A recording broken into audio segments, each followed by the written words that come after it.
How are we doing? Welcome back. Just enjoying a nice tribute pale ale. St Austell's Brewery in Cornwall. It's a really nice beer. I like St Austell's beers. I like the Proper Job. I think I brewed a clone of Proper Job once, didn't I? Oh, I brewed a clone of this as well, didn't I? I think it's Dark Rock online homebrew shop. They do these extract kits and tributes one of their clones. I remember actually reviewing it. Yeah, nice. I can smell it from here, the hops. They call it a pale ale, but it's got a very IPA sort of aroma.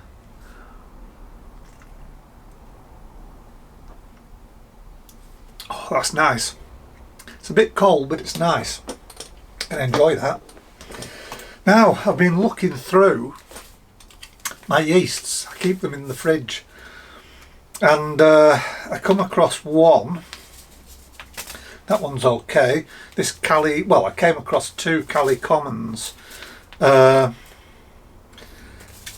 one's fine. You know, best before date is 9/2024. That's fine. That can go back in the fridge.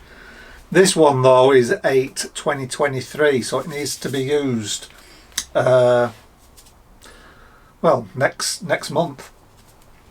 I do also have a Safale USO5, which I forget because they just end up at the back of the fridge and I forget I've got them, and then I go and buy new ones. You know.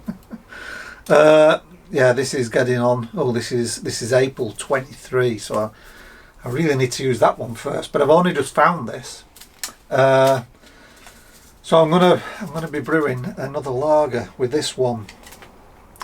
My God, the packet looks like it's been round the block, doesn't it? So I decided, because of the other two brews I've brewed aren't brilliant, and I wanted a lagers for the rest of the summer. The Vorstein is a pale ale, and the German Pilsner is just too much of a hassle. If you wanted two or three, you know. So I'm going to brew a lager, and I'm going to get it on today, because in a couple of weeks I'm actually going to be in Poland. So I thought, if I get it on today, give it 10 or 12 days, and then the day before I fly, I can get everything bottled and it can carbonate and condition a little bit whilst I'm on holiday. I'm only away for about 8 days, but that should be enough. It'll get a nice carbonation. I can move them out here. So that's what I'm going to do. So I went to the malt miller yesterday, and I was thinking, you know, I'm just going to get a kit, because if this is rubbish and something goes wrong with the fermentation, I suppose I could add the other one, but I haven't wasted a lot of money if it just ruins the beer. I haven't wasted a lot of money, so I'm looking for a kit, and the cheapest one I could find was this. And I've brewed this before, because I went and had a look on my YouTube channel, and it was about a year ago, and I liked it, and I said I'll brew it again, but I never got round to. So it was only £12.50, which for a one can kit these days is pretty good going, actually. A lot of them now are, you know, they're all creeping up to almost £16 now for some one can kits. So it was only £12.50. And it's still in date. It's got till January 2024, so it's still in date. I thought it might have been an old one, you know. Well, it is, because I've only got about 5 months left on it. So I'm going to brew this. I'm going to brew it really simply, 1 kilogram of sugar, and just use up this Cali Common California Lager yeast. Does it have the temperature range? Yeah, 18 to 20, so I'll be okay. I can brew that indoors. Keep it about that temperature. That's not a problem. And yeah, hopefully then it will ferment in that sort of 10-12 days, and I can bottle just before I go on holiday. It should be alright. I've used this before, and I can't recall it taking like you know, weeks and weeks like a normal lager yeast would do. So it has 77 to 82% attenuation, 405 flocculation, high flocculation, and a 9% alcohol tolerance. Well, this isn't 9%, this is 4.4%, so well within the range.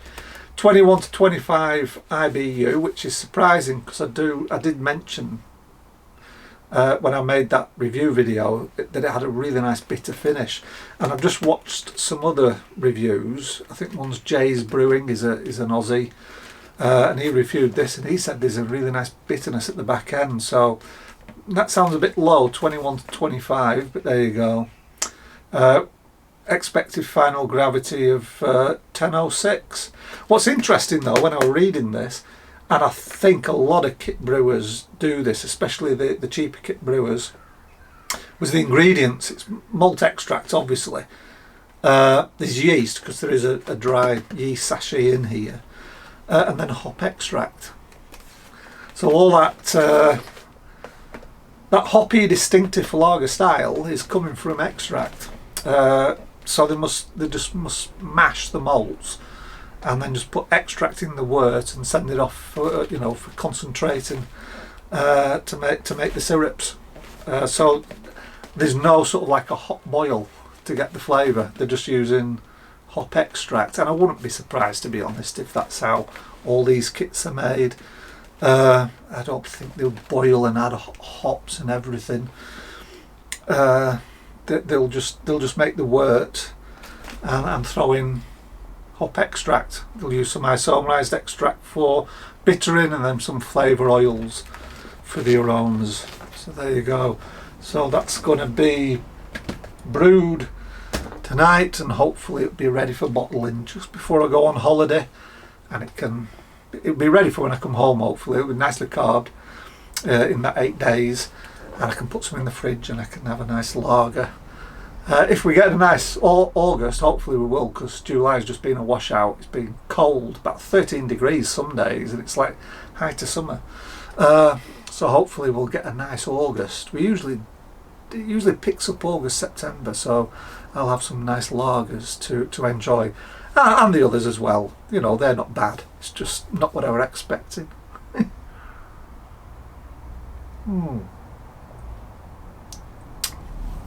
It was Dark Rock Tribute to Tribute.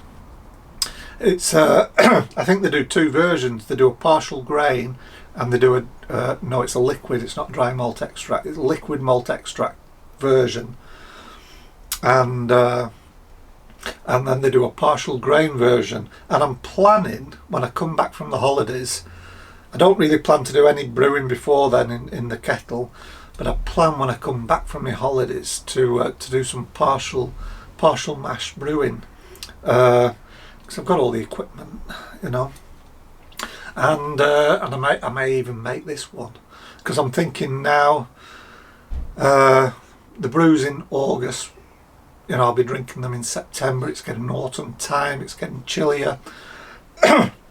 That my attention turns to pale ales and bitters, so I'm thinking of getting a few ales on in August, ready for the autumn, and of course then in winter I'll be brewing my lagers ready for the with the Nova Lager yeast, ready for the spring and the summer. So right, that's it. I just thought I'd make a quick video, share a few gulps of this beer with you. And what a beer it is. That's beautiful. And I'll see you in the next video. Bye bye for now.